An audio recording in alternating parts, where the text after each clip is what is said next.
Shema Ali, or Shaima Ali. Looks like you're the first one in. Well, you're the second one in, but the first one's disappeared. So that makes you the first one now.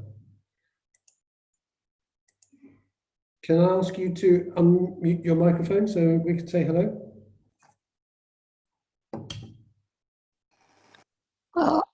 Hi.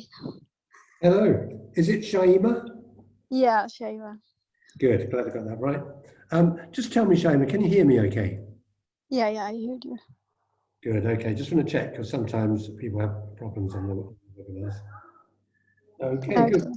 We're I think we're going to be waiting around a few minutes for other people to join us. Mark. Do you hear me? Yeah, I can hear you okay. Okay. Yeah, that's good. So tell me, what's your interest or background in this kind of area, this kind of field? About the yoga. Yeah, I mean, when we say yoga, we're not using the term, the word in the way that people usually use the word yoga. This is Taoist yoga, which is a bit different from Hatha yoga, which most people are used to. Yeah, I don't have any idea about this. That's why I'm here today. Excellent. That's actually my favorite kind of person when we do these things. People that have no idea what we're doing is great. It's great because then it's fresh, completely new. Because otherwise, you know what the human mind is like. Often we try to fit the new ideas to the ideas we already have. Yeah. Which is fine if they fit, but if they don't fit, then then it's less easy to understand them. Okay. Yeah.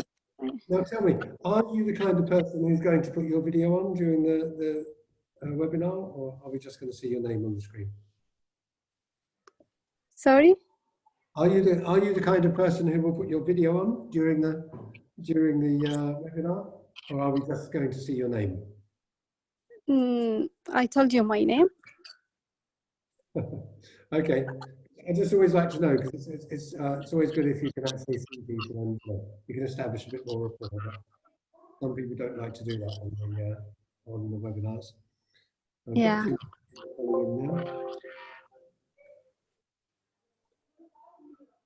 Okay. Have to mute.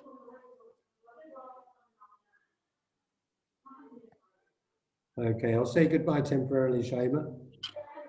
Okay, goodbye. I mean, I'm not going anywhere. I'm just going to mute your microphone. That's all. Yeah. Okay. Thank you. So I'll chat with someone else. See you soon. Now, who else can I talk to? Madhu. Hi, Madhu. Oh, some funny noises from your side.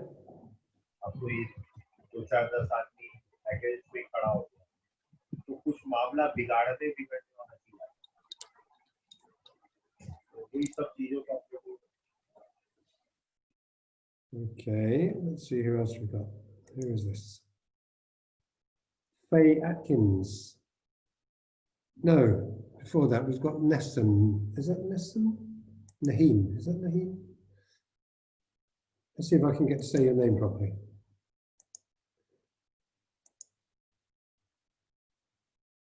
Is that Naheem? Naheem? Can you just unmute your microphone for me? And hi. Oh, hi there. Yeah, it's Nosheen. Nosheen. Okay, that's just me being short-sighted. How are you? I'm fine, thank you, apart from being short-sighted.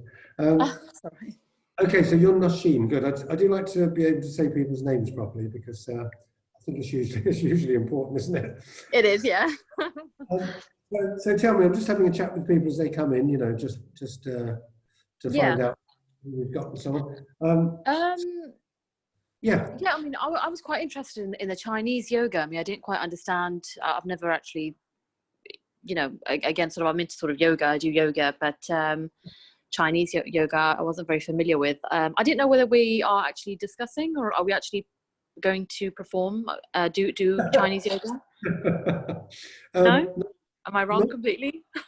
Well, yes and no. The first thing is about the term Chinese yoga is that I mean, one of the things, the main things we're going to be talking about is something called Taoism. I don't know if you've come across it. Sometimes called Taoism. Just depends on which part of China the person comes from when they say it, Taoism or Taoism.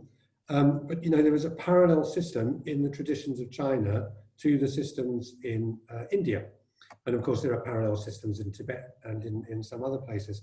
Right. So we often, when we say the healing Tao, or we say Taoist meditation, or some people don't, you know, they don't have a handle for it at all. So what we found is if we say something like, if we say Taoist yoga, they usually know half the name, you know. So I think, Right. oh, some kind of yoga, you know.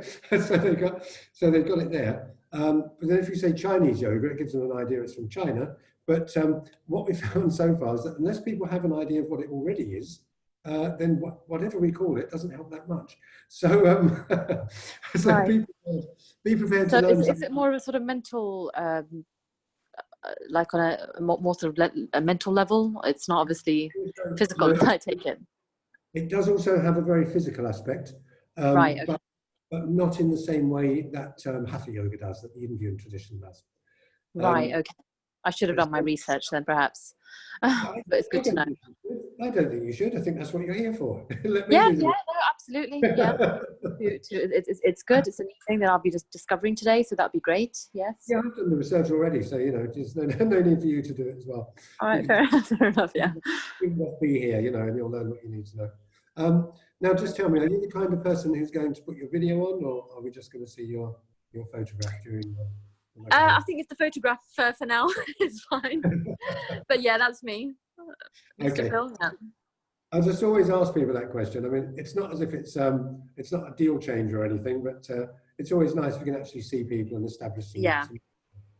Okay then. So Yeah, for now. I'll make you the photograph.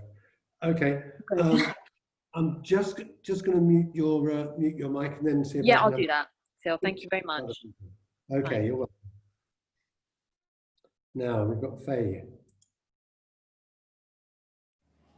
Yes, hi. Hello, Faye. Hi. Hey. I'm just checking in with the people who are on the screen so far, just to find out who people are and what their attitude is to videos. Really, that's the two. You probably heard me ask the same questions. Well, I can switch it on temporarily. There you go. Temporarily. Where are you? You've disappeared now. I'm here. There you are. Yeah. Oh, there's Madhu. Hello, Madhu. We missed you earlier. Right, Faye. Hi. Okay. Yeah, I just wanted to just find out a bit more about Chinese yoga and also breath work. I'm interested in breath work quite a lot. So yeah, just an introduction to that. Well, that's certainly what you're going to get. We do have a 2-day workshop coming up. You know, a real workshop, face to face in the same room, which of course is the real thing. That's where we're going to get to actually learn the stuff, put it into practice, and so on. But this is, you know, having webinars at the moment with people having restricted movement is obviously a good way to, you know, to get the theory across. Not so long. I taught somebody an entire NLP course because of the way things worked out with the unexpected lockdown. That's normally like NLP practitioner is, you know, actually they were doing master. They were doing NLP master, but that's normally, you know, 6 days and it's an 8-hour, 9-hour day and so on. But what I found we could do is, and this was a surprise to me because I've never needed to do it this way, but we just did tons and tons of theory. And we just had this constant process of making sure, you know, going back and forth, making sure that they really understood everything. When we came to do the practice, they got it just like that. Turned out to be one of the most accomplished students we ever had. So, and because I've not really been, you know, I've not had any reason to be into webinars until this situation arose. We usually just, you know, teach face to face. Been doing that for over 15 years in this region, and longer in other places. But we do find it works really well. You can really get to grips with the theory, then you can do the practice. So yeah, definitely. I think there's a few people saying, "What the hell is Chinese yoga?" You know, I've heard of other kinds of yoga, but what is that? But you probably heard what I was saying to Nasheen about that. Yeah, I did. Yeah, so you got the hang of it. Okay. Well, you're going to find out things, and what we'll do is at the end, I'm going to run you through. We like to give people an overview of the field. When I say the field, what we're calling energy psychology. And then we'll at the end we will do just a brief practice of something specific, just so you go away with an experience and not just theory. Okay, I'll just say hello to Madhu now. Hi, Madhu. Hello. Hello. Hi. You can Hi. hear me okay? Madhu. Madhu, good. I'm from India, Kolkata. India. You're from Kolkata? Ha, India. India, Kolkata. Yeah, but you're stuck in Dubai. You live in Dubai? What? Pardon, please? Are you in Dubai because you got stuck here during the lockdown? Oh, I feel good. You feel I good? did, yeah, because I do meditation daily and learn everybody to meditate.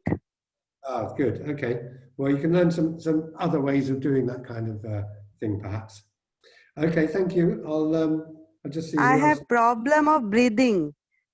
That's why breathing problem. Okay. Well, don't tell any doctors. That's my advice at the moment. No. Do It's not related to. This is the wrong time to tell a doctor you have a breathing problem. Trust me, because you know what's going to happen. You know what's going to happen if you tell them. We had a friend we were talking to earlier in the day today. They were saying, I've got sinus trouble and I can't breathe and I've got a cough, and they had all these things. And she said, but there's no way that I'm going to go to a doctor because I know what they're going to say. So I'll just deal with it myself. So she's, doing all the good stuff, taking supplements and so on. Okay, I'm gonna just check out who else is in. Let's see who else we've got. We've had Shaim Ali. We've got somebody's on video. Hi.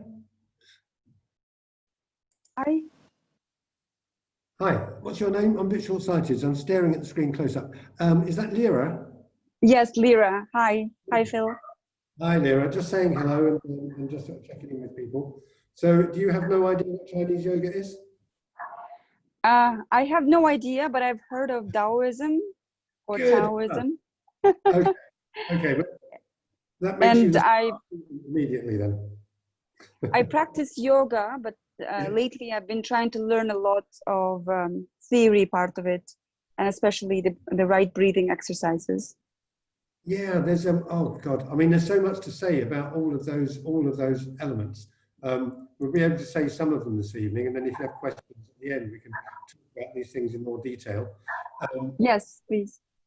Because we do over here, we do have quite a broad range of experience going back for literally decades. So there's lots of things that we know about this stuff. When you come to the actual workshop, then we can go into you can actually, if these things are useful to you, then you can actually learn them and practice them and add them to what you already do. So all right. Thanks for okay. If you want to leave your video on, I'll be absolutely delighted, because I always like to be able to see people's faces so I can actually feel like we have some kind of a communication. I'm not just looking at a black square, because I'm used to working with human beings. Okay, thank you. I understand. But I cannot see myself. I don't know if I'm looking at the screen or I'm looking at somewhere, or maybe I have a cross eye. Maybe you have a cross eye. Oh, we can fix that. Well, are you used to Zoom? Have you used it before? You cut off, so I couldn't hear your question. Oh, okay. I said, are you used to Zoom? Do you know your way around? Yes. I think this time is a little bit different because you have a presentation going on as well, and I'm on my phone. You'll get the gallery. Maybe. Okay. Or maybe not on your phone. I mean, I don't know. I haven't done Zoom on phone. But I see your face clearly, and I can switch to your presentation as well. So it's all good. The presentation is going to be far more important than my face until the end. Until the end. Okay, thank you. Let's just see who else we've got. We've got Hadil. I knew she was there. Darshan, is that? Yes, Darshan. Darshan. Hi, Darshan. Hello. Jayashri R.A. Wonder what that stands for. Royal Academy. And okay, I think that's probably enough people to get started, because you never know with these things, you know. Some people turn up half an hour early, and some people, we had someone a couple of days back who came in, there was about 10 minutes left to go, and they came in right at the end of the thing. Okay, now we'll get started. There's a couple of things I want to do. Because we've worked in this general field, I say general field because if you kind of look at pedigree and our background, you'll see that we work with a wide range of things and have qualifications and experience in a wide range of things. One of the things we've always been concerned about with this kind of work is that nowadays we're in a situation which is unprecedented. Insofar as, because of the internet, everything's because of the internet now, it was never possible in the past for people to just hear about things from all over the planet within moments. And, you know, lots of systems that traditionally would have been hidden, and then people had to go through special initiations and so on. All this, it's like it's all on the internet now, isn't it? You know, you can stuff that you had to go and sign up with a master and, you know, eat only barley and be in the cave for 20 years. You know, now you can have it in 5 minutes on the internet. And although that's in some ways that's a good thing, that everybody, you know, democratization of knowledge, you know, is a good thing. Everybody can get information and can use it now. But there's also another aspect, which is that often that knowledge gets kind of cheapened, you know, and people get very superficial ideas about things, and then often people will, you know, just sort of throw things in a pot together and then come up with something that they claim is theirs, that they've just invented, and blah, blah, blah. So you may have, you know, come across some of this kind of thing. So without wanting to sound like we're too precious about the whole thing, we do think a couple of things are important. It's important to make distinctions between different systems and to understand how they do or they don't work. For instance, you wouldn't, you know, you wouldn't try to drive your car through Dubai Creek. You wouldn't try to sail your yacht, assuming we've all got one, of course. You wouldn't try and sail your yacht, you know, up Sheikh Zayed Road. Different systems work in different ways and do different things. So although there may be a common basis, an underpinning for all these things, which is the same or very similar, there are also differences, and it's useful to be able to make those distinctions and to know what's appropriate and what's not appropriate. My background in this sort of general area goes back a long way, because I was brought up in a family that were what's known as spiritualists. And in this family, my father was a healer and my mother was a medium. What you know, nowadays people would say they're channeling, you know. And back in those days, it was, you were a medium. There are still people who call themselves mediums. But I'm just mentioning that because when, you know, later, we had two newspapers used to come through our letterbox. And one was called the Daily Mirror, which was just like, you might have heard of it, it's just like a rugby, like the Khalij Times or something, just a rag, you know, just like a local paper. And then the other ones was called the Psychic News. And they used to come once a week and not daily. And the Psychic News was just full of all this completely weird stuff. So all that weird stuff to me was normal. You know, I was healed as a small child of something that doctors just couldn't do anything about. And I've seen my father as a small child regularly heal people. And I would sometimes come home and find my mother speaking in languages that she didn't know how to speak. She wasn't that good at English, but she actually managed to, you know, somehow these other things would happen as well. So there's a whole bunch of those kind of experiences. When I was, let me see, I was about, I think it was about 9 years old. I read a book called The Third Eye by somebody who claimed to be a Tibetan Lama, his name was Lobsang Rampa. And when I was 11, I went to my school library and asked them if they could get me a book on Zen Buddhism. So, and I continued, you know, through my youth and then into manhood, and then eventually making a profession of these things and working in a range of different areas with various kinds of energy work, breath work, as well as becoming a Tai Chi teacher and Qigong teacher, having practiced what you think of as Indian yoga, Hatha yoga, Raja yoga, so on for many years. And so all of these different things. And obviously you can't do everything at once all the time. So there have been phases where I've focused on one thing and then phases where I've focused on another thing. What's always interested me is finding out what's underneath everything, what's behind everything. So that's part of what we'll look at here. So that's one thing. And then the second thing is, I think it's very important to acknowledge your sources. Again, traditionally, people would always do this. People would always, the concept of lineage. and this was true, I think, in all countries and all cultures, you would say where you got things from. And again, that doesn't happen so much nowadays. So we will mention that as we go along. Now, this is what we're going to do. So we're calling the whole thing energy psychology, and you might have seen it as Chinese yoga. There was some sort of debate about what it should be called, and it's more than just the particular system of Taoist yoga that we'll be looking at.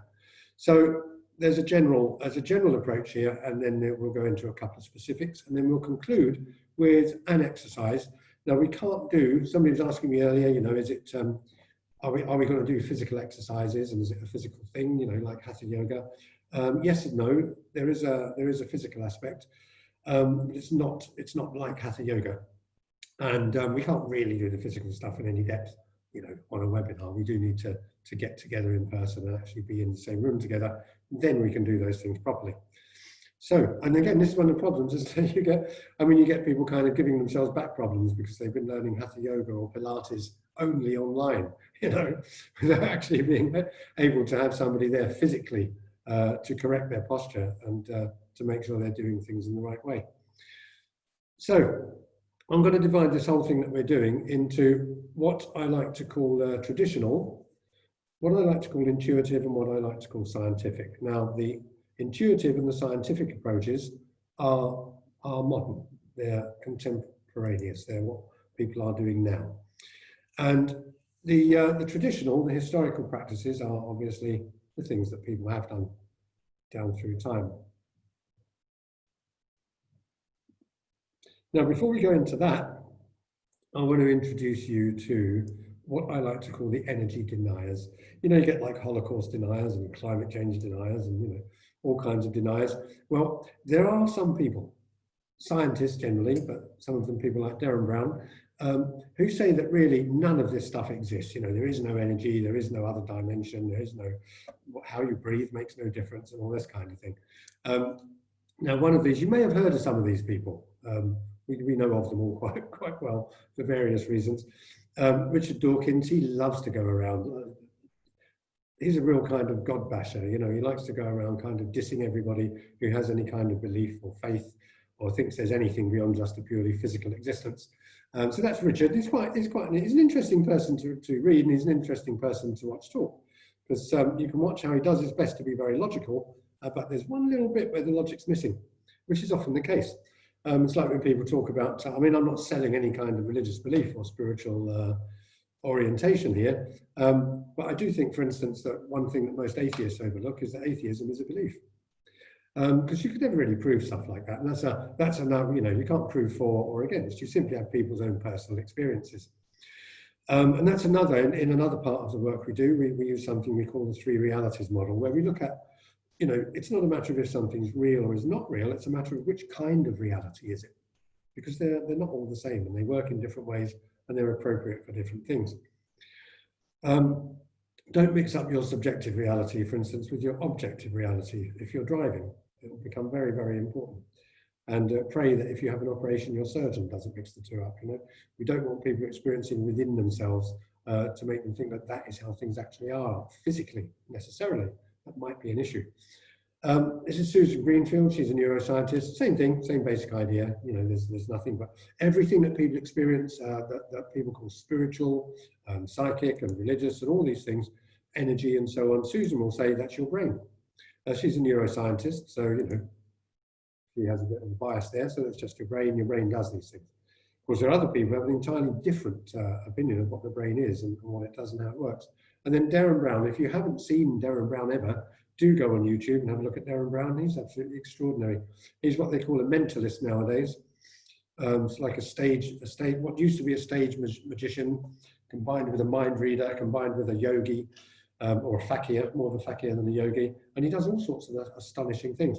And and people often look at the things he does and they say, oh, you must have some special power, psychic power. You must have some special energy that you can use. And he says, no, it's nonsense. It's all just material. It's all just physical. It's just the way it is. And what I do is tricks. But I went to a show of his, I think it was a couple of years ago now, in a theatre in London. And Darren did an act that he had created by going around the southern states of America, what they call the Bible Belt, looking at all these preachers who heal people and to let snakes bite them and then live and all this kind of thing. And he studied what they did, and he came back and he made his own stage show from it. And the interesting thing to me is that people actually were getting cured of things in that stage show. And yet he was showing, I mean, this was you couldn't deny that this was happening. He had quite bizarre things happening. Some people just their headaches disappeared. Other people found that they went on stage with a limp, and then they didn't have a limp when they came off stage. Somebody who had severe back problems and couldn't lift anything ended up lifting a suitcase full of bricks.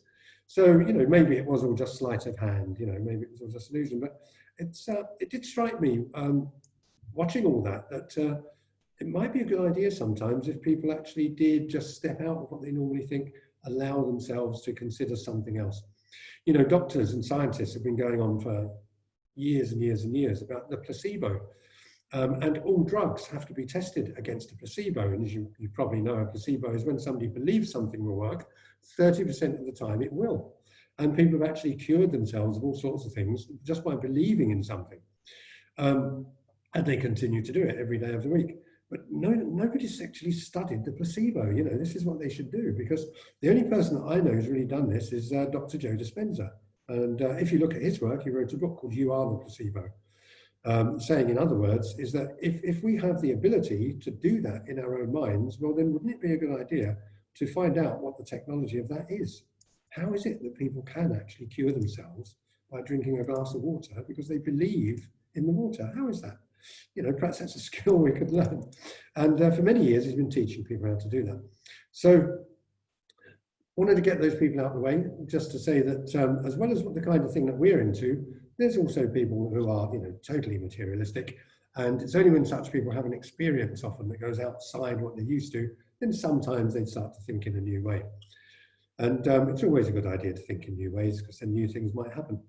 Now, I don't know if you come across these. If you haven't, I recommend you get one. They're a lot of fun. Have fun with your kids, fun with your friends, and so on with these things. This is an energy ball. You can, of course, buy them from Amazon, as along with anything else in the world. An energy ball is basically, it has a little battery in it, and it has two terminals here and here. So it's just like the inside of a switch. So when you switch a light on, it connects two terminals, and then two poles of electricity come together, the electricity flows.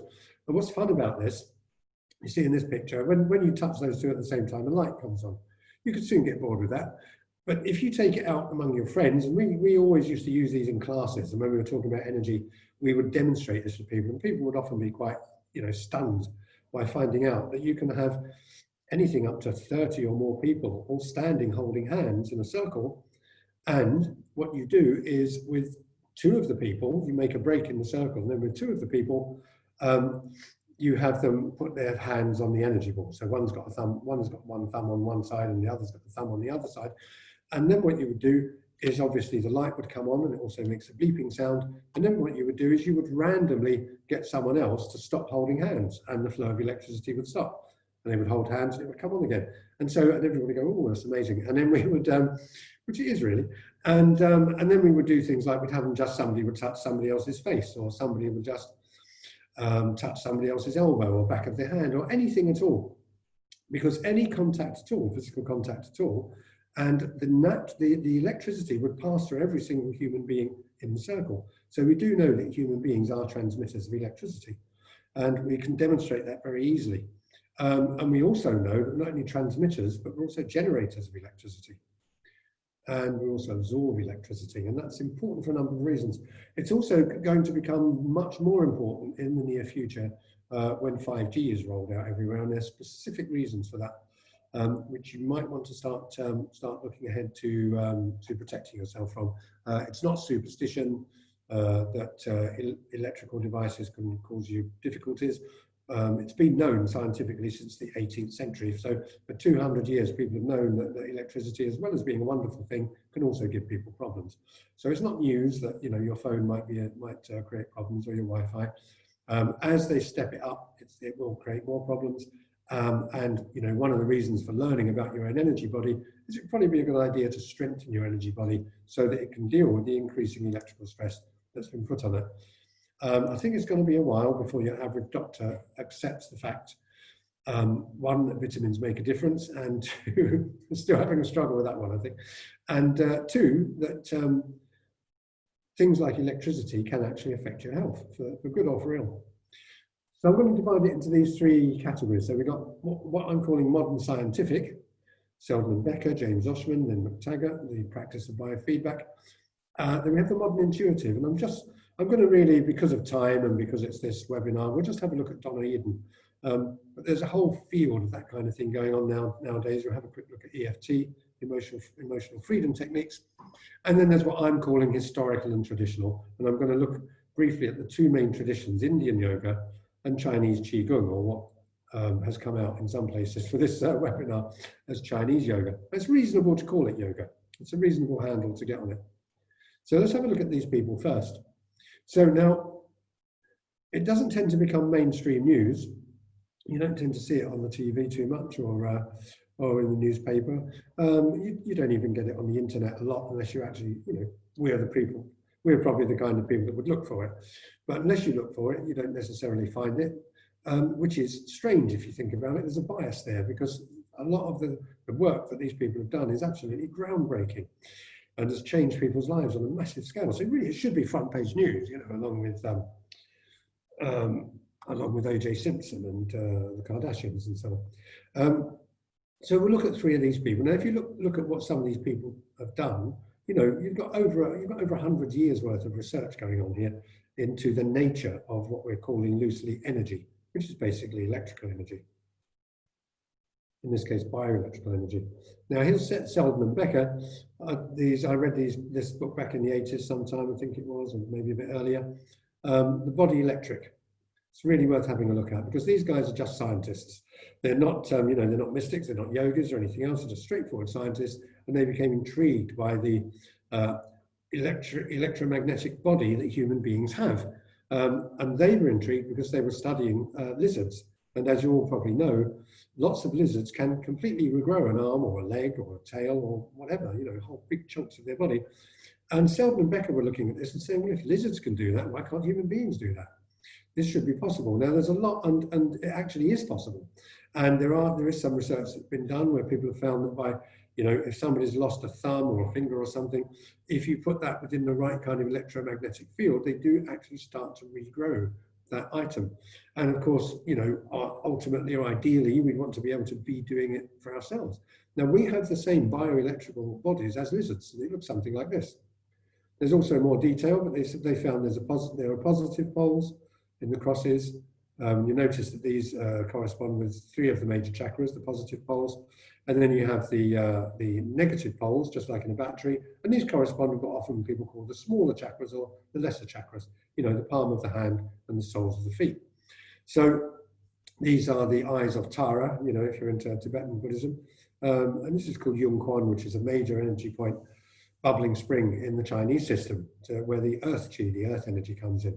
Major point here because this is where the heavenly or sky energy comes in, or solar energy, and the hands for absorbing energy from generally in the environment, and also for transmitting it, which of course is what healers do.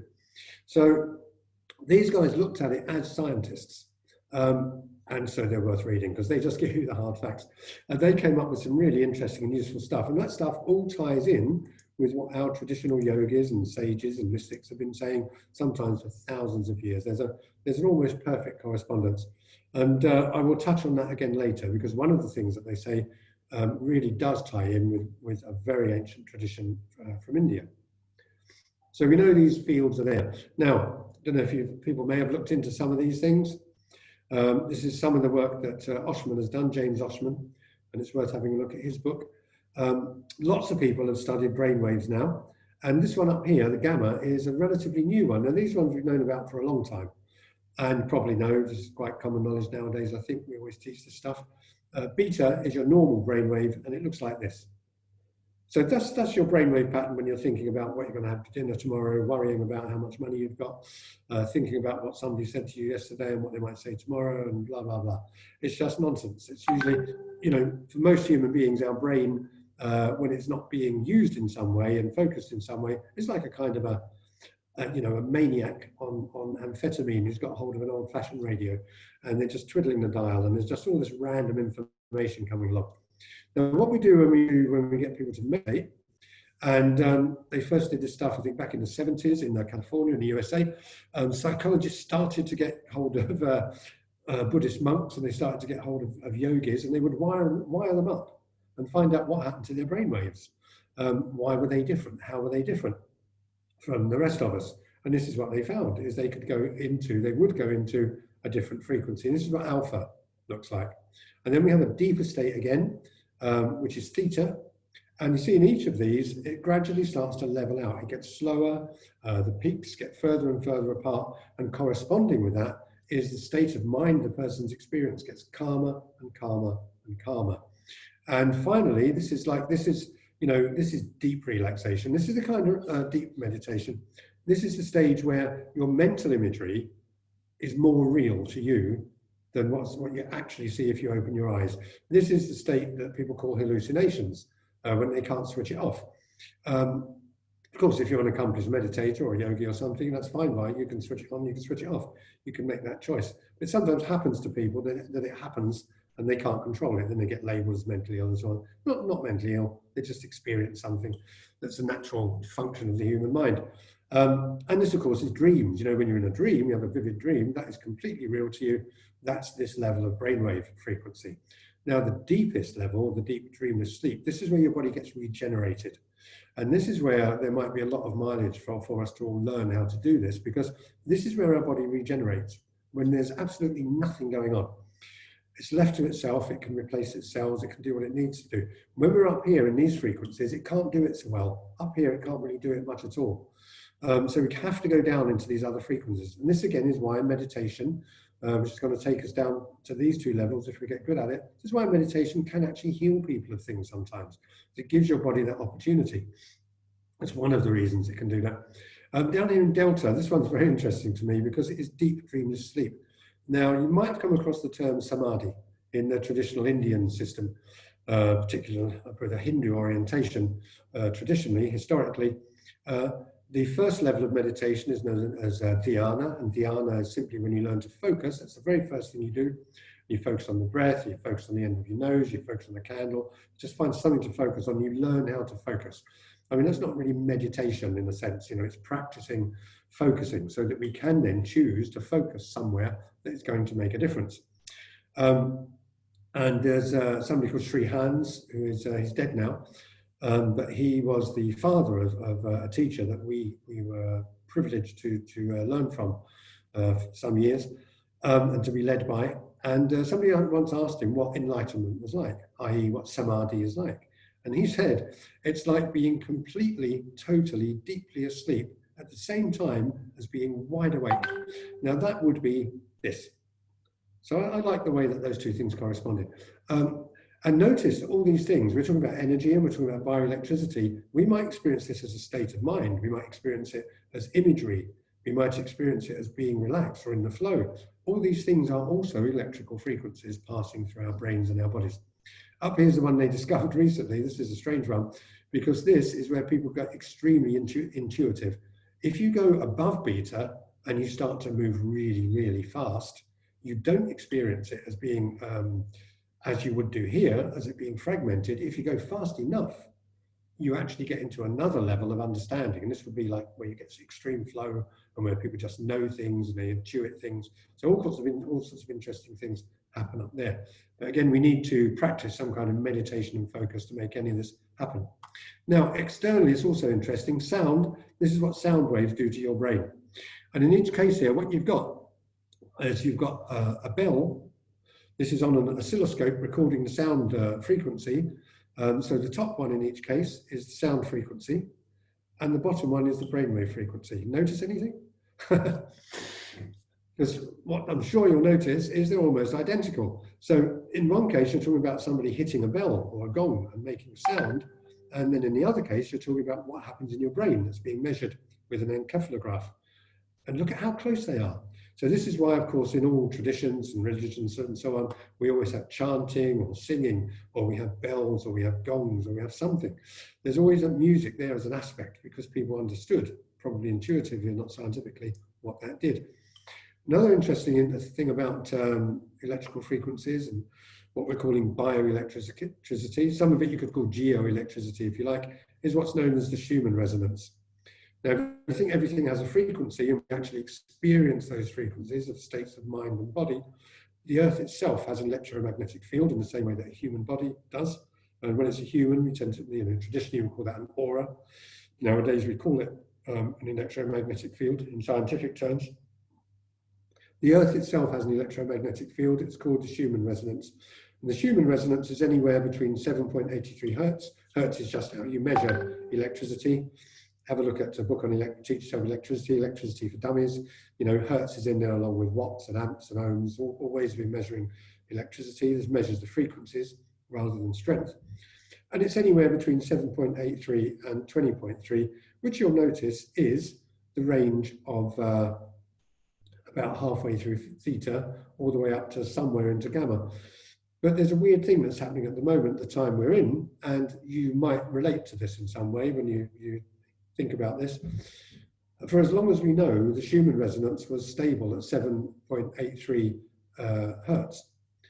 In the last 3 years, it's begun to speed up. So the Earth's electromagnetic frequency is speeding up. What does that mean? There might be all sorts of possibilities there. An interesting thing for us as meditators is that when we experience being in the same frequency as the Schumann resonance, then that's when often people have that experience. You want to go for the lower end, seeing as it's speeding up. You keep down the lower end is a good idea, because that's where the theta is. But when you get in that, that's where people go, I felt I was one with everything. I felt like me and all people were the same. And well, that's because in a way you were, because you were in the same frequency that encompasses the entire planet for that time. Now, here's some interesting research that Oshman did. You try this yourself when you're allowed to touch people again. See, these people are not social distancing. I like to call it anti-social distancing. But what they found is that they would get people to generate, they would use bells and gongs and get people chanting and singing. So they would get everybody's brains to what they call entrain everybody's brains to go into the same frequency and get it into a nice deep low frequency. And then they would get somebody who had a health problem, put them on a massage table and form a circle and just join hands like this. And you remember I told you about the little energy ball? They got exactly the same effect, because each person individually had generated a surplus of electrical energy, and when they touched this person, the circuit was completed through them, and they found that they could heal people. Now, it wasn't always that they made the lame walk or the blind see, but they got rid of aches and pains, and they made people feel better in various ways. And of course, like anything, the more you do it, the more effective you're likely to become, the more skilled and the more powerful. Now, here's the intention experiment. Again, if you haven't come across it, this is a must. Lynn McTaggart, she's an investigative journalist. She's a medical investigative journalist. She started her career as a nurse and then developed tremendously. And she's done all kinds of things. One thing she did is I think she still runs it in the background, a magazine or a website called What Doctors Don't Tell You, which is a fascinating publication. So it used to be just hard copy, and then she put it online, just full of literally all the stuff the doctors don't tell you. And often they don't tell you because they don't know. Because they don't bother to research anything once they've got their jobs and all that, that's it. So not all doctors, I know, there's some good ones, but lots of them, they're still churning out the same stuff they learned at medical college, 10, 20 years ago. The only thing that becomes different often is the drugs. They get new drugs in, but everything else stays, more or less the same. So Lynn McTaggart was aware of that, was her work. And as she developed and she started looking into energy work as well, she came across this idea of people being able to affect things at a distance. And so she set up an experiment where thousands of people from all over the planet all beamed their intention. And there are lots of people starting to do this. Maybe you've joined in with some of these now, people doing this in the COVID situation now. There are quite frequently thousands of people getting together at the same time and all across the world just focusing, just putting positive energy and good intentions into the situation. And I've joined in a few of those, and maybe you have. If you haven't, find out about them and join in, because what she showed, what she demonstrated, and her research went back to the 30s and the 20s, it went back to the earliest times that people had reasonable equipment that they could measure electrical fields and electrical frequencies with. So she has a massive information there, and then the experiment she did is she got thousands of people to all focus on a plant to see if they could make it grow a bit more. And that was one thing to do. But then what they did is they put the plant in a shielded room. They have some scientists, especially military scientists, have special rooms that shield from there's so many different frequencies. Nowadays we have artificially made ones but we have the ones from the earth, and we have sun flares, and we have all kinds of frequencies going on all the time. So they have these special rooms lined with lead. They have Faraday cages which block out frequencies, so nothing can get in there, no frequency can get in there. So it shouldn't be possible for somebody's thoughts to be able to change anything, but it did. When she did this experiment, thousands of people in all different locations, they all focused, and the plant shot up. And it suddenly grew faster than it would normally do. That's the important thing. It grew faster than it would normally do. You could just say, well, it would have grown anyway. Now, interestingly, the Chinese have done experiments with this, where they've had chi masters, and they've had them, focus on somebody at a distance of a few meters and affect them. And then they did interesting experiments where they would take the chi master further and further away. And they ended up with these people hundreds of miles away or hundreds of kilometers away, and they still affected that person when they focused. So this starts to be interesting, doesn't it? And somebody called Dawson Church, reproduced this, exactly the same thing. There's a lot of information on that if you get into that. But I just mention it because it demonstrates that it does actually happen, it can happen, and we can focus it and direct it for our benefit and that of others. You have to excuse me a moment, if you're looking at me, I'm just going to go and adjust the AC. I don't like the way it is at the moment.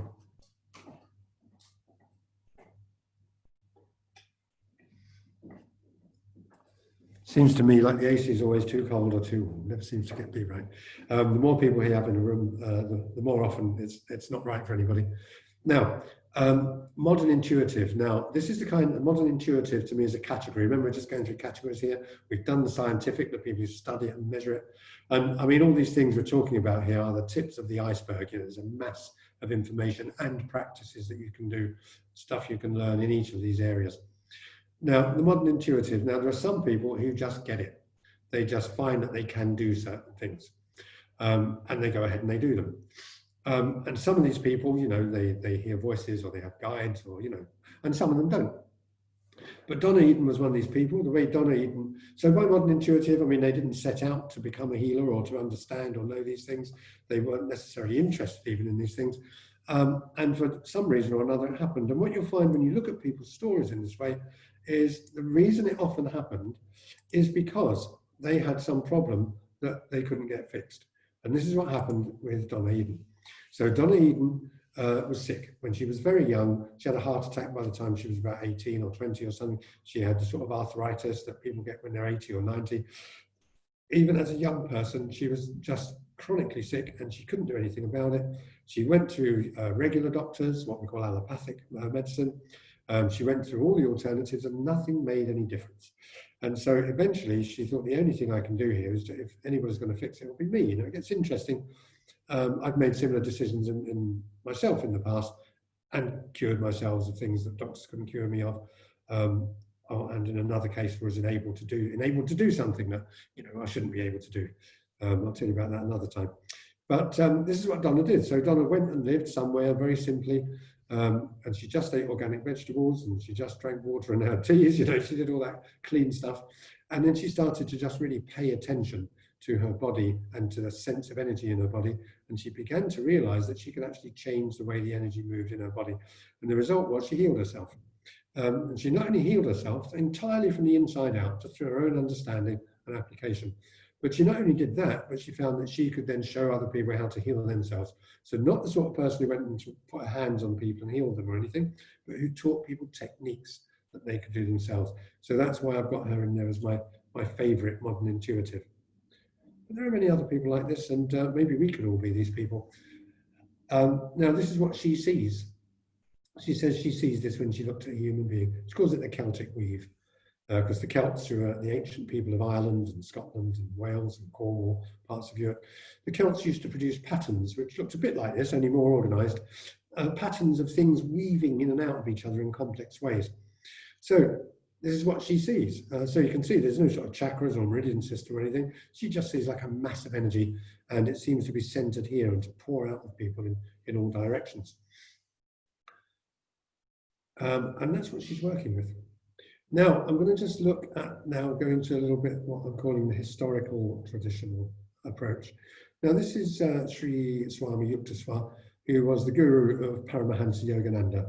Paramahansa Yogananda wrote a book called The Autobiography of a Yogi, which again is a must read if you're if you're interested in the bigger picture. Because remember what I said at the beginning, I want to give a bigger picture here of this whole aspect of energy and energy medicine and how we use energy in healing. You know, we've got science now that can look into all these things. We've got people who for thousands of years have continued with the tradition. Now, I'm going to refer back to Selwyn Becker in a moment in relation to Yukteswar. I got into Paramahansa Yogananda's teachings and subsequently his guru's teachings in my early 20s. And I have his book. He has a book called The Holy Science. And you don't have to be any religion or have any religion to do this, you know. Looks a bit Hindu, you know, but it really doesn't make any difference. In The Holy Science, he maps out certain things about the way humans work. And this is one of the things he says. Now, some people will have come across this before, this idea of the great ages, that time goes in a cycle. It doesn't go in a straight line from beginning to end and just keep going, but it goes in a cycle, and these cycles are huge. Now, you know, many people will know this, and the Indian people might know it from their Indian tradition, but you will find this also. It's in the old European traditions. The ancient Greeks knew it. You will find they've got similar ideas in the New World, in North and South America, and similar ideas also in China. You can find this just about everywhere, that time is cyclic and there are huge ages, and the whole cycle is about 24,000 years. And within these, you get chunks of time.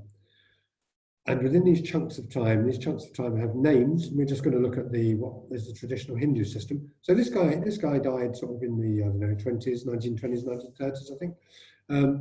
But he was writing and talking about all this stuff back in the 1890s and into the early 20th century.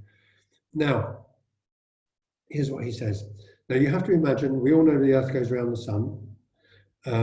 We all know that other planets go around the sun. You might know that our sun, our entire solar system, goes around another sun, and that there's a whole bunch of solar systems that all go around that sun. You may know that all of those go around another sun. And this is the structure of the universe, apparently, is things go around other things. And if you look at the structure of the atom, you'll find it's exactly the same. So you have these collections of things that go around something, some kind of a center. Now, what he says is that there is an ultimate center. And this, of course, is what some people would call God, probably. There is an ultimate center from which there is a constant frequency that just pulses out throughout the universe.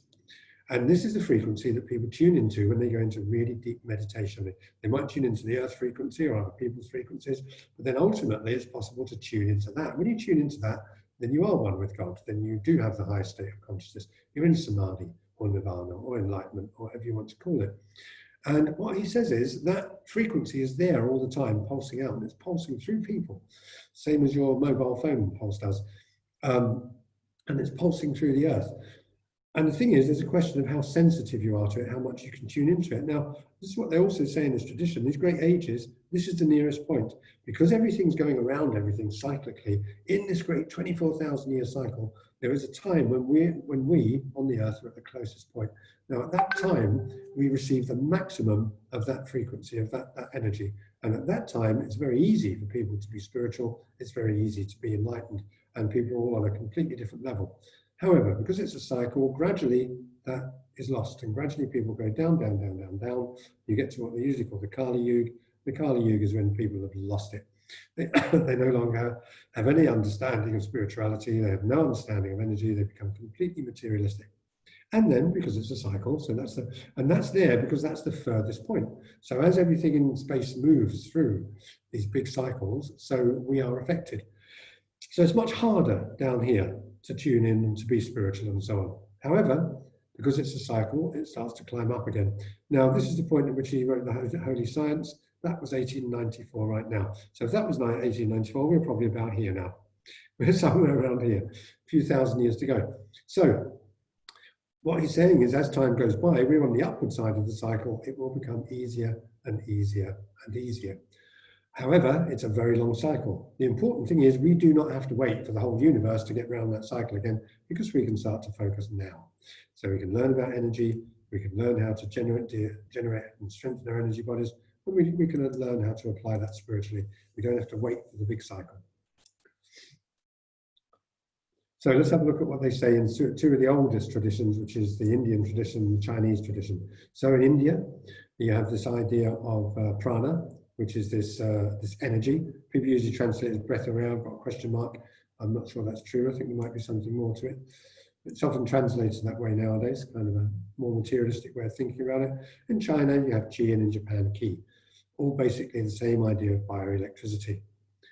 Now, this is a diagram, an Indian diagram of the energy body. And so you've got the main chakras, and then you've got the lesser chakras, the joints, and you've also got all these things which they call nadis. They say there are thousands of nadis.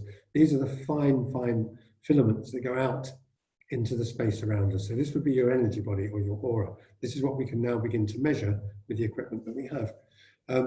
So prana comes all of the time from everywhere into the body, mostly comes in through the lungs, and then is distributed through the rest of the body. So this is why some people in modern times have said, well, they were just talking about oxygen, but they just didn't have a word for it.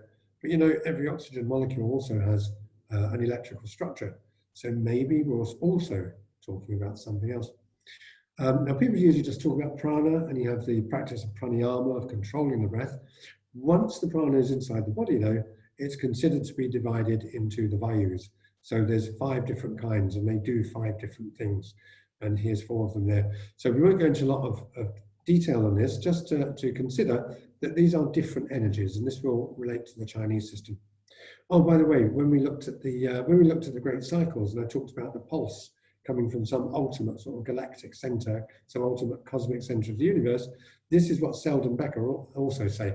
So they weren't religious, they weren't practicing meditation, and they weren't spiritual people, they were scientists, but they said with their equipment, they detected that there is a pulse which seems to come from God knows where, way out in the midst of space, and constantly just pulses through our planet as well as everything else. Important thing to think about these, the way that the prana is divided up, is not the same. Once it gets into your system, it behaves in different ways in different places. And there are whole, systems of yoga and meditation that deal with those things. Now, I just want to conclude, and this is like one of those tours, it's like when you tour India and they go, we did the Taj Mahal on Wednesday and we did the Red Fort on Thursday. This is like one of those, just a quick look at the key points. And then we can go back in these things, and when you attend the workshop, then you can, get to grips with these things in more depth and detail, and build on what you've already learned, what you already know. Because all of these things build on what you already know. None of them are different in that sense.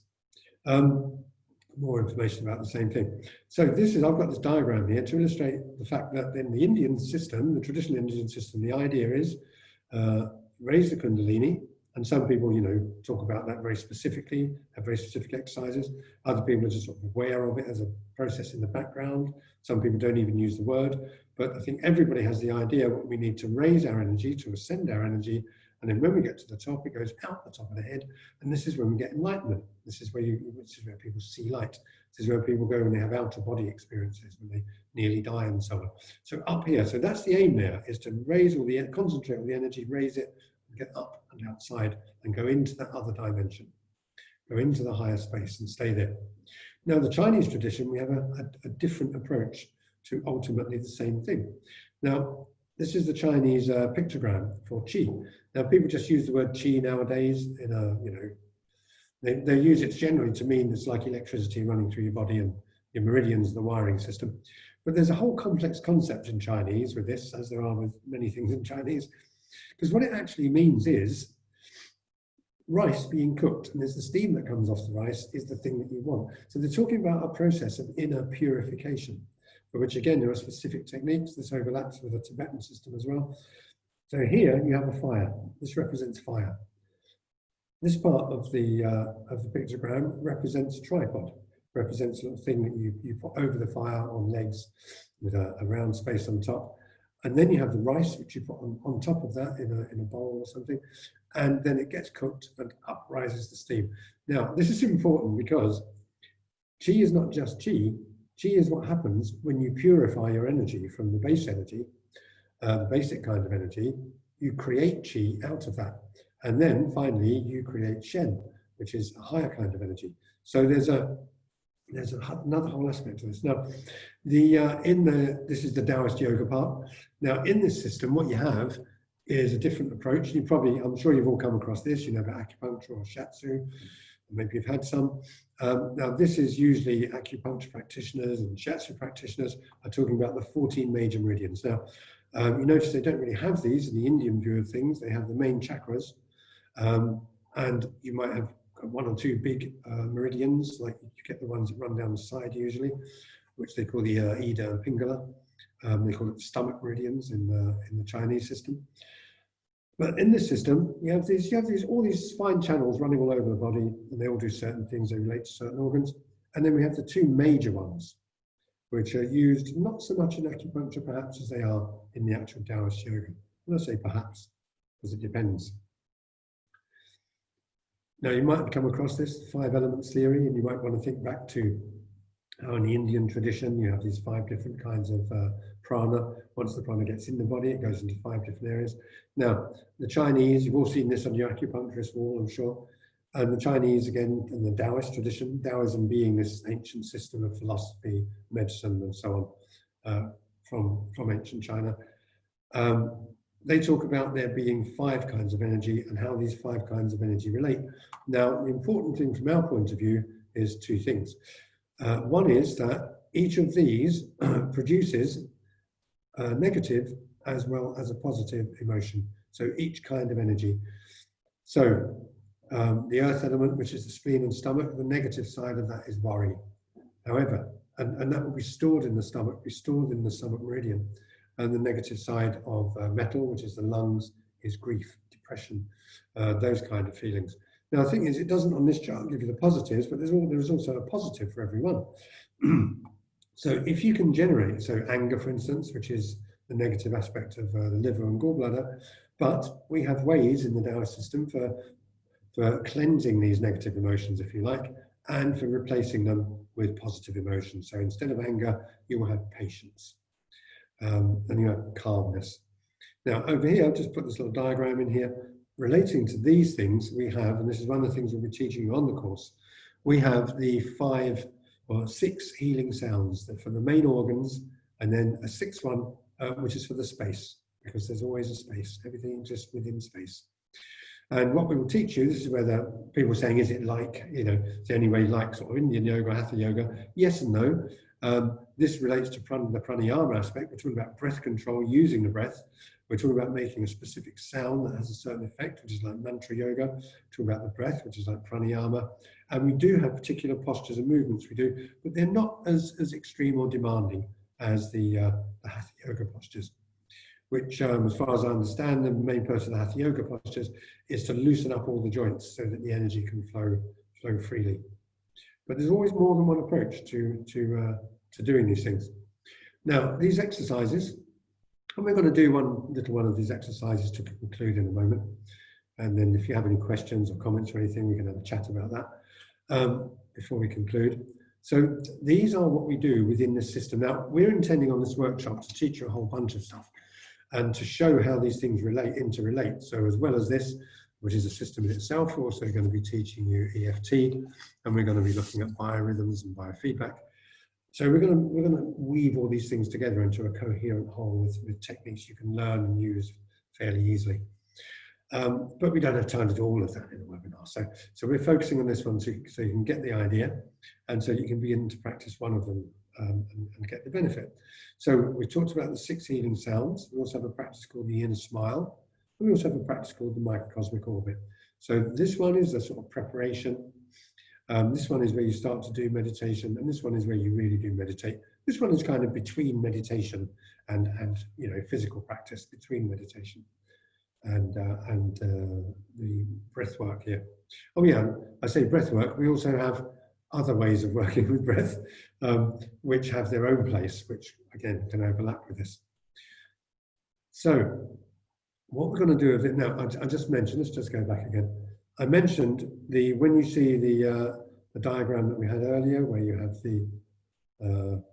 this is what they call the microcosmic orbit in modern English. It used to be called the small heavenly cycle. When you join this, these 2 meridians, the energy runs up here and it runs up here. What we practice in this approach is to join the 2 meridians together. They're joined here, where the tongue touches the roof of the mouth, And then we learn to reverse the flow on this one and increase the flow of this one, and then we have a flow. Now, this is different from the Indian approach, in that the Indian approach is concerned with doing this, with moving the energy straight up and then out on top of the head. And in the traditional Taoist approach, the idea is to get this running first. Get this running so that then we feed energy into this. We feed new forms of qi into this, and we generate more qi, and this improves our health by doing this. Because sometimes when people get into the extreme forms of meditation, they sometimes neglect their health, and they sometimes actually develop health problems. There's even something called Kundalini syndrome, which is a recognized psychological condition with some, with some transpersonal psychologists. And they have in China, they have something which they recognize that they call as qi disease, which is where people generate too much qi too quickly. It gets stuck in different parts of the body, and then depending on where it gets stuck, you get different problems. So the Chinese say to avoid all that, we get this running first, and we get this moving, and then we do the ascension. So I just wanted to, as part of your overview, to point out that difference.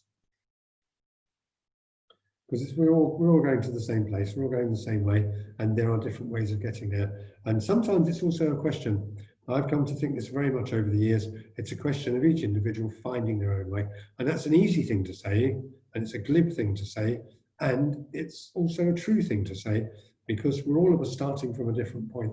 And we may have things in common, but it may not be that one size fits all.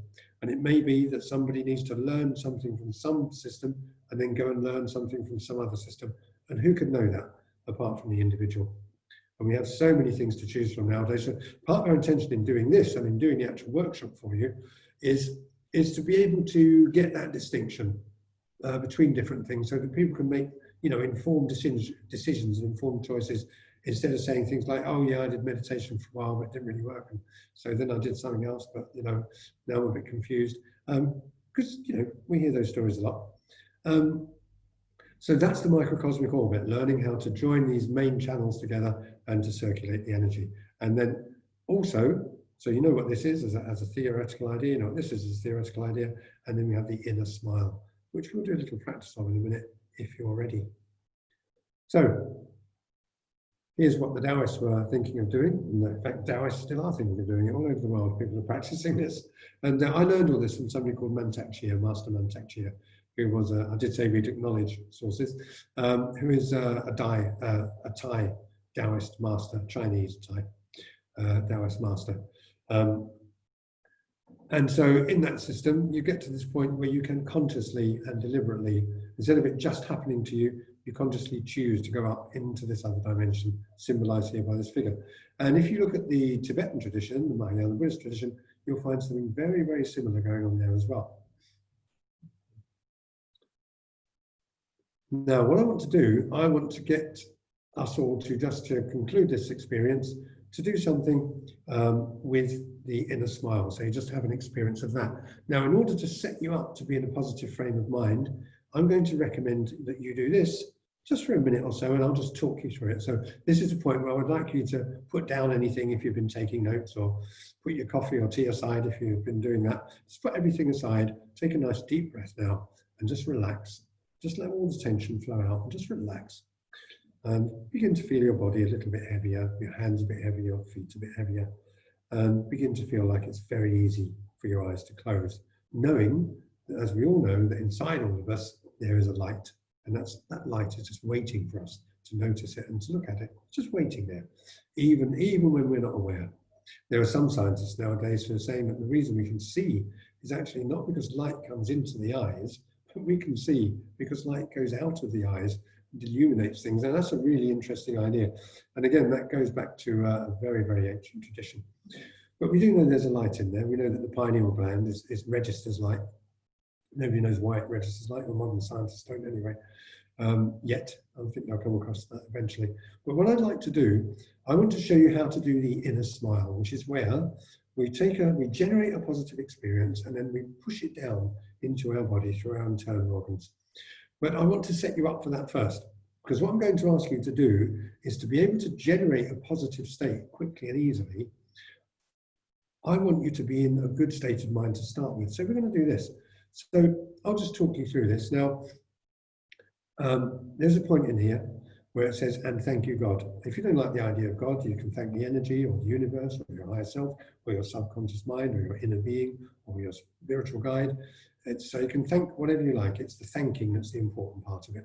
The fact that you acknowledge that there is some power, beyond or more than whatever you choose to call it, and that, that power is on your side.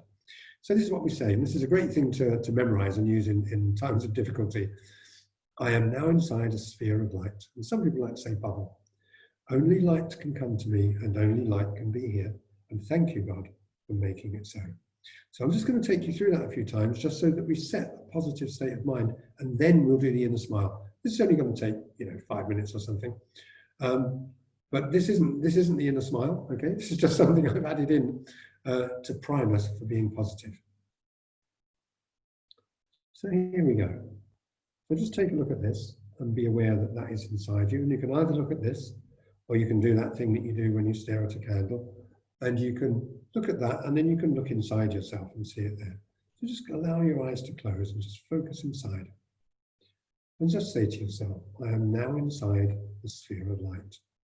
Only light can come to me, and only light can be here. And thank you, God, for making it so. I am now inside a sphere of light. Only light can come to me, and only light can be here. And thank you, God, for making it so. Now, just repeat that in your mind to yourself for a moment. And as you repeat it, really focus on that sense of light. And imagine or see, maybe you can actually see that light, and maybe just imagine it. Really, it will turn out to be the same thing. Focus on that light being just in the place that people usually call the third eye, just in that space, just above your eyebrows and just between your eyes. So focus there and just see it as just a kind of empty space with light in it. And now what I want you to do is to bring an image into that space. So with your eyes closed, keep your eyes turned up, looking up under your closed eyes into that space. So it's like a screen there that you can project what you want to onto that screen. And I want you to project onto that something that makes you feel good. This can be anything at all. Think of somebody you love, somebody who loves you. Think of a great experience you had. It can be a spiritual experience, an emotional experience. It can be a great book you read. It can be somebody you know, anything you like. But just focus now into that space where the light is and get an image there of something that makes you feel good. And really focus on that and notice how it makes you feel. Now, when you get this working, you will notice that you begin to smile. So allow yourself to smile, because when you feel good, that's what happens. The more you focus on that image inside you, the more that smile will tend to be there. So it can just be a tiny smile sometimes. It's like when you see the Buddha smile sometimes. It's just a tiny, you look on those statues and those paintings, and you just see like a tiny little curve at the corner of the mouth. Maybe it will get bigger. Focus on that experience, that feeling, because now we're going to practice the inner smile. So the idea here is this. What we say in the Taoist practice is that people wait. We wait for a reason to smile. We wait for something to happen to us from outside, and then we smile and we feel good. But there's no reason to wait. What we can do is we can generate that smile anytime by focusing on something inside. And what the neuroscientists tell us now is we don't even need to know what that is or how it works, because our brain does it anyway. Our brain automatically experiences the images we put in our mind as real. And we know that. That's why people can be afraid of things that they don't need to be afraid of. They aren't even there. That's also why they can feel wonderful when they think about something good. They think about someone they love or who loves them, or the time they had a great experience. So now you've got that, focus on that, and I want you to do something. Keeping your eyes closed, I want you to put your tongue just behind your two top front teeth, because this is going to join those two major meridians together. The one that goes up your spine and the one that comes up the front of your body. So just touch them, and sometimes some people feel something when they do that. You might feel a tingling or a numbness. You might feel some energy or something there.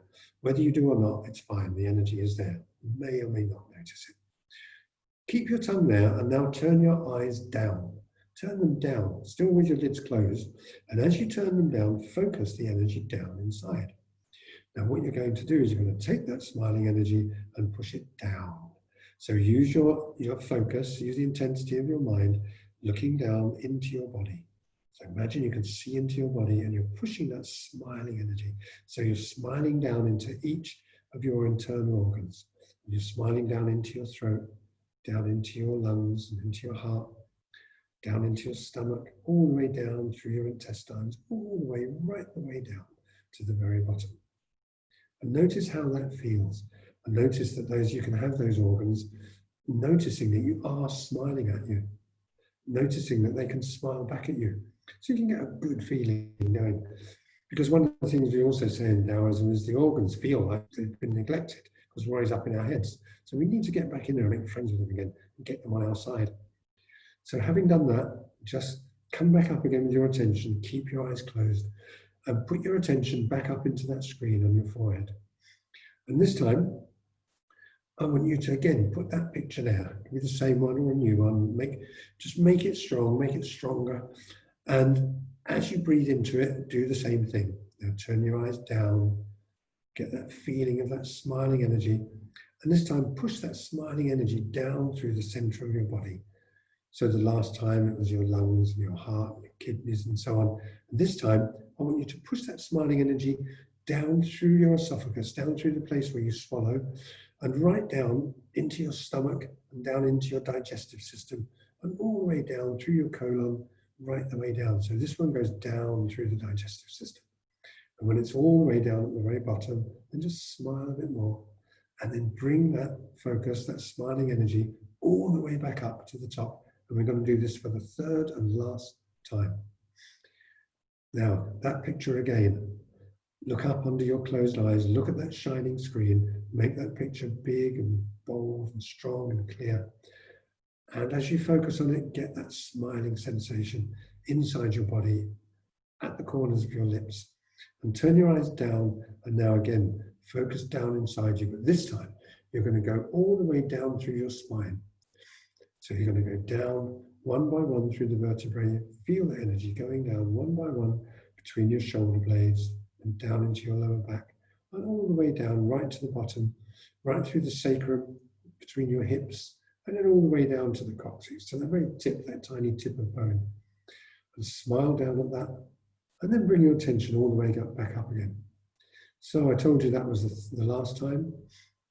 It wasn't really. This is the last time. This is really the last time, because you're going to do all three at once. So take a deep breath. Get that focus on the tip of your tongue against the roof of your mouth. Get that focus behind your eyes up in that screen. And this time, I want you to cascade down. It would be just like a waterfall of energy. So you just let go of it.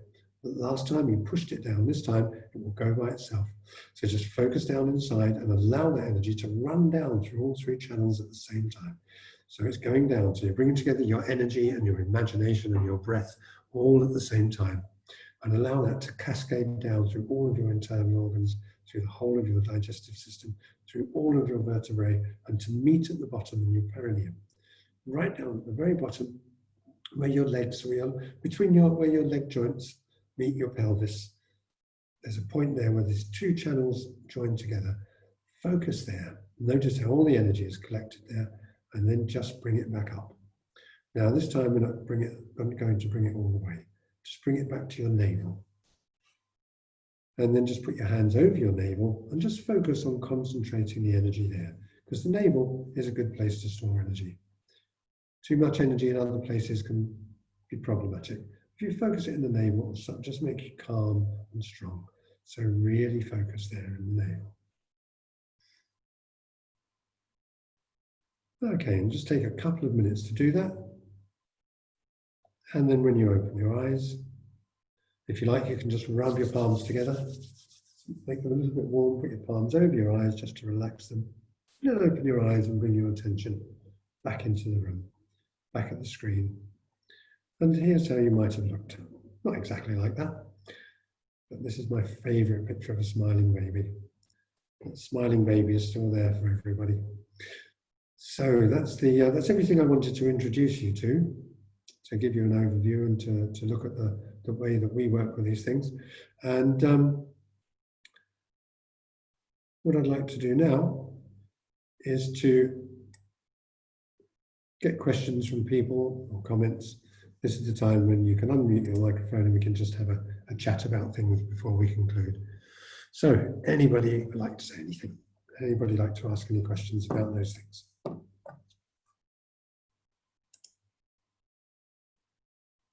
This is your time.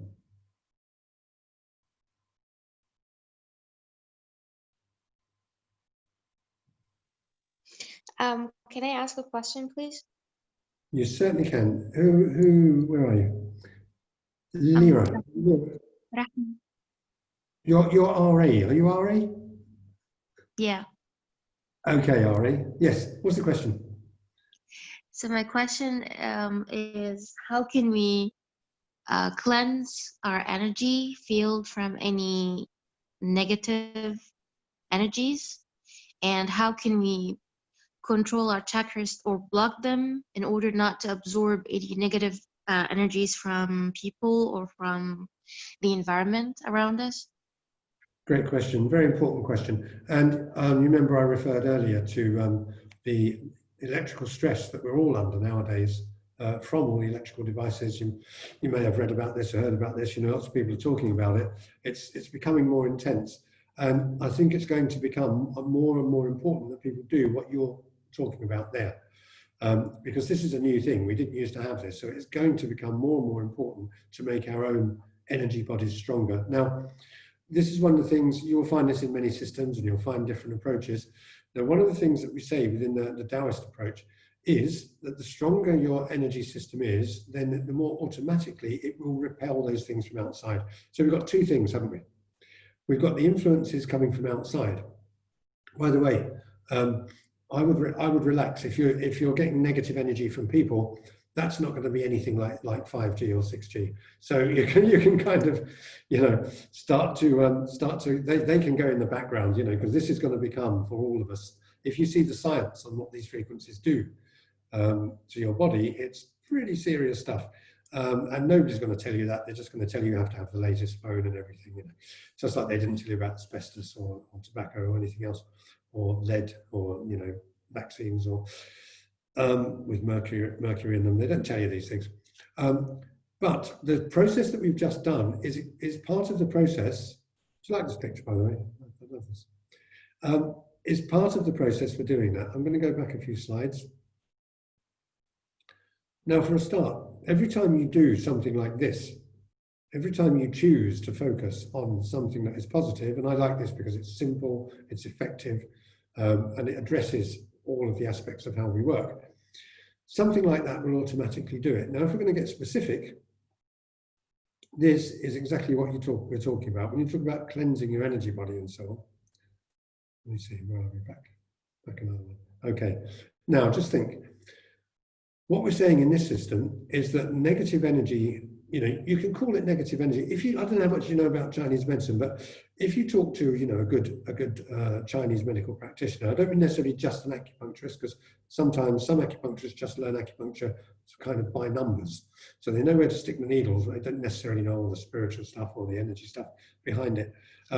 They just know that if somebody's got a headache in the front, you can put a needle here, and if they've got a headache in the back, you put a needle somewhere else.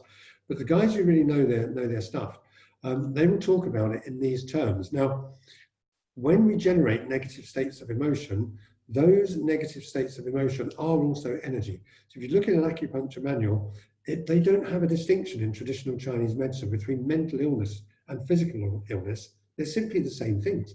When you look down the lists, and I studied Chinese medicine for a year before deciding, you know, when I say I studied it, you know, with a Chinese doctor, before deciding that I didn't want to stick needles in people. So then I went in a different direction.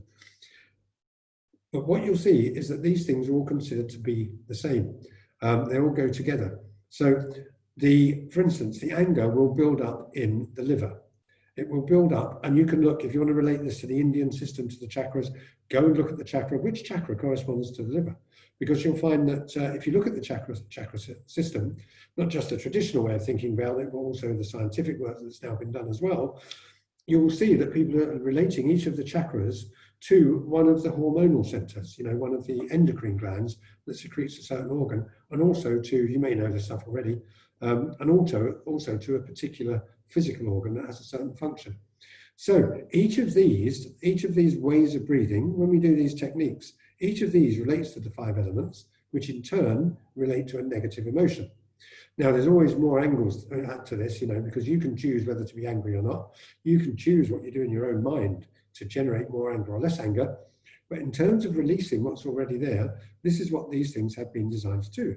And in the Taoist yoga system, this is what we say. So, for instance, with the, I'll just tell you one of them because, you know, again, time.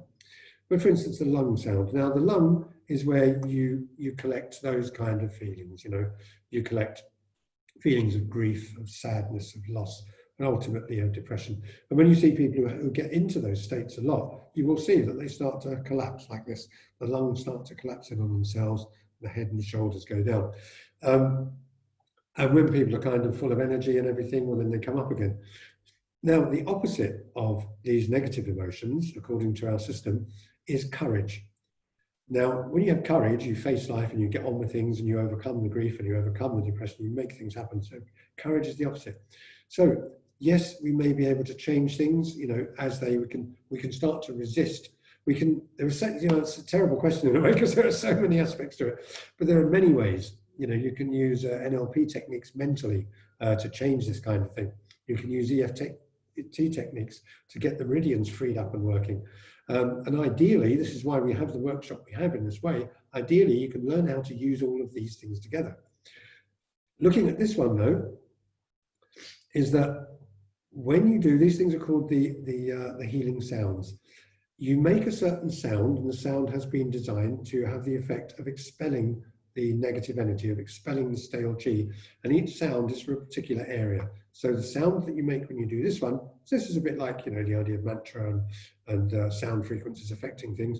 When you do this one, at the same time, you do this position here that you can see, and you push up with the arms, and that's because that, as you can see, has a certain effect on the lungs. It opens them out at the bottom while compressing them at the top. So it allows the energy to come up and then forces it upwards. And so you exhale, making this particular sound while stretching up, while visualizing. So all these elements there, while visualizing the negative energy leaving with the breath. And then when you've done that, so that's the yang phase, the active phase of expelling it. And then when you've done that to the maximum, then what you do is you inhale, you go into the yin phase, you close your eyes, you allow your eyes to come down. These two first ones are just the same movement. This is the beginning position for everything, and this shows you the first one. The others don't show you all of the beginning as well.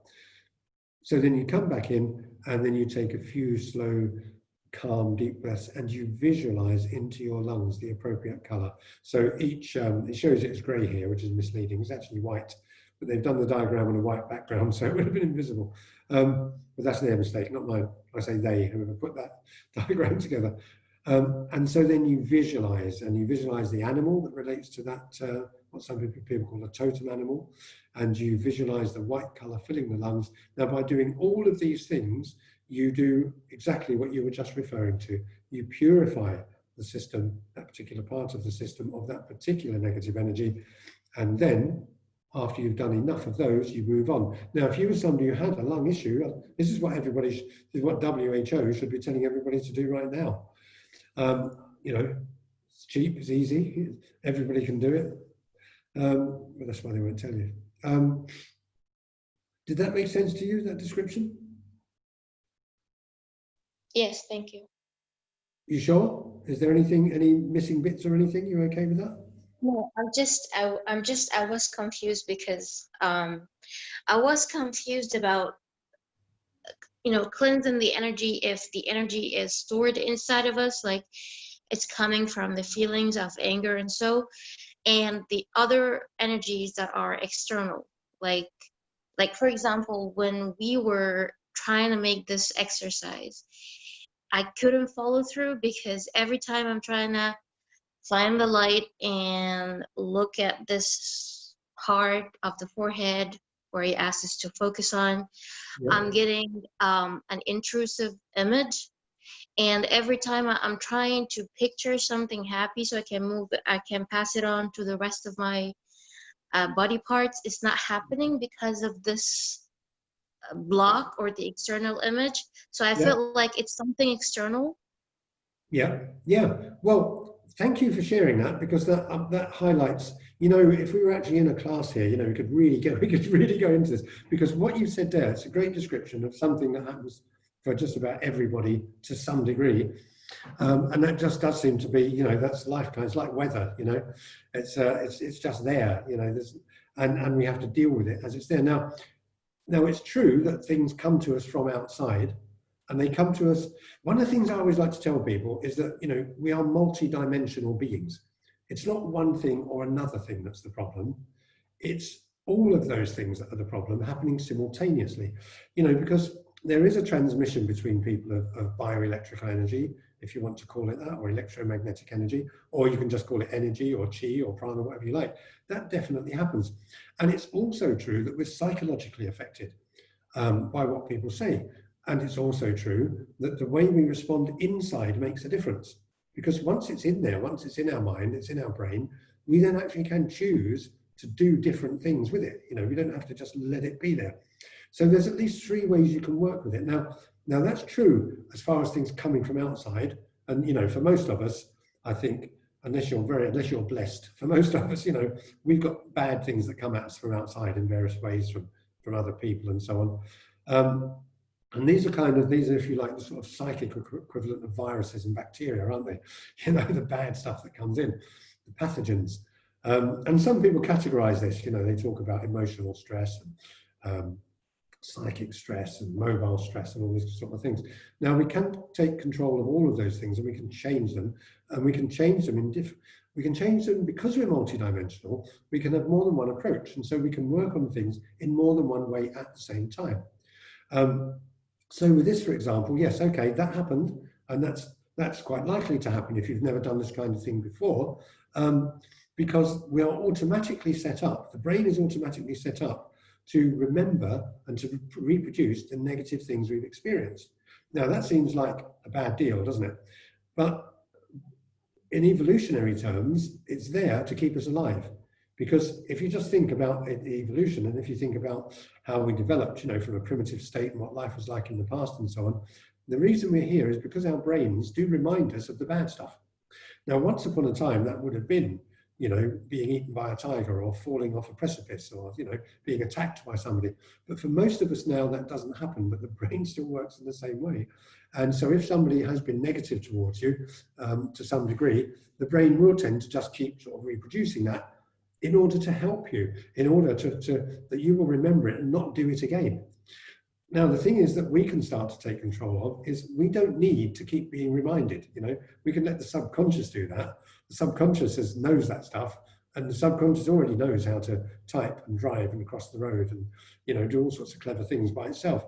The subconscious will do that. Now, the more that our conscious mind focuses on the thing that we want, the more that other thing will go away. So what you've described is really, I always like to give really simple examples of these things. It's no different if you type. I sort of assume nowadays everybody types, you know, touch type, so everybody drives, you know. If you've got one of those skills in the beginning, other things got in the way, you know.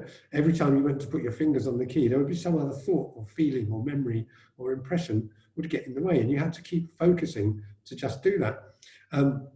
But it didn't bother you in the same way, you know, because it didn't seem important in relation to you trying to go inside and wanting to be peaceful and so on. And the same thing was when you learn to drive or anything at all. So it really is, I know it's a cliche, you know, they say practice makes perfect, but it's 100% true. The more you do any technique, the better it works. So the act of choosing to focus on this instead of allowing yourself to focus on the other thing is one of the things that will make it work. Now remember, because it's multi-leveled, the fact that you're breathing in this way, even if you're not maintaining the image, the fact you're breathing in this way, that will release some of the trapped energy anyway. That's going to happen anyway. You'll just get a much better result if you then are doing that as well. Did that make some sense? Yes, thank you so much. Good. I mean, I know this stuff works. I've been doing it for a long time, and I've seen a lot of people make it work. And the theory is all there. The important thing always, though, always remember, is the practice. Is what practice always. You know, you'd have all the theory, you can learn all the stuff, you can know how it should work, and so on and so forth. It's our own personal experience. Only by being inside and noticing how these things work are we then able to change them. We can get to grips with them and do things.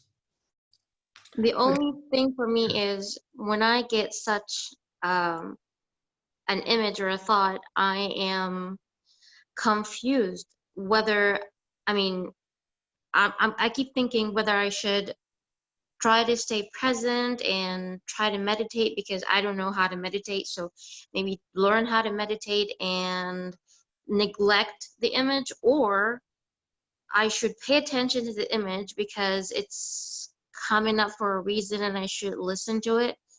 So when that happens, I'm confused which one is right to do, what is the right thing to do, you know? You're so clear about it. You've obviously thought about this quite a bit, haven't you? Because you're so clear about this, the way you describe it. I'll tell you exactly what to do. And again, I know this works from, you know, for many reasons. What makes it work is keeping your attention on the thing that you want. Now, if it's true, what you say is true, there might be something for you to learn from that thing. That might be why it's there, why it's present for you, and why it's, you know, why it has power, has energy. However, you don't need to really give it your conscious attention in order to learn from it, because you will learn from it by it being there. The more you focus on it, the more that focus is likely to get in the way. The more you, let's put this another way. I mean, if you went into a completely dark room and you had a torch, you know, with a thin beam, where would you put your attention? Like I would never stay in a dark room. Well, maybe that's a bad metaphor for you, but you get the idea. Not really. Okay, well, this is the idea, is that if you focus on the darkness, what are you going to see? Darkness, exactly. And there might be something in that darkness that you bump into or that you fall over. What will you see if you focus on where the light is? Light. Yeah. And anything else that the light shows you, anything else that the light illuminates. So that's where you need your focus to be. Focus on the practice itself. I mean, you can read 1,000 books from, you know, 20 different traditions, and regardless of what techniques they're teaching you or what their belief or ideology is, they will all end up telling you exactly the same thing. Practice, practice, practice. Get the technique, focus on the technique, and in doing that, you will learn things. If you're doing this technique, by keep focusing on it, you will notice things. Because when you focus on the other thing, you're too involved in it. You know, I don't know if you know that saying, you can't see the wood for the trees, you know, or you can't see the forest for the trees. People don't know they're in a forest. They can't see what it actually is because there's too much in the way. People can't, often if people are stuck in difficult relationships, they often can't understand until they go away for a while, you know, spend some time alone.